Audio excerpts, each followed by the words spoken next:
ಭಾಗ್ಯದ ಲಕ್ಷ್ಮೀ ಬಾರಮ್ಮ,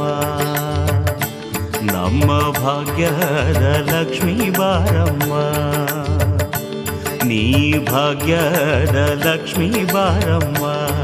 ನಮ್ಮಮ್ಮ ನೀ ಸೌಭಾಗ್ಯದ ಲಕ್ಷ್ಮೀ ಬಾರಮ್ಮ.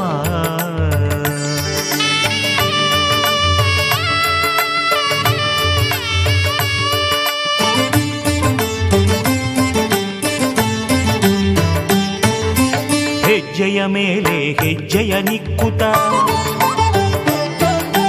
ಗೆಜ್ಜೆ ಕಾಲ್ಗಳ ಧ್ವನಿಯ ಮಾಡುತ್ತಾ, ಹೆಜ್ಜೆಯ ಮೇಲೆ ಹೆಜ್ಜೆಯ ನಿಕ್ಕುತ ಗೆಜ್ಜೆ ಕಾಲ್ಗಳ ಧ್ವನಿಯ ಮಾಡುತ್ತ ಸಜ್ಜನ ಸಾಧು ಪೂಜೆಯ ವೇಳೆಗೆ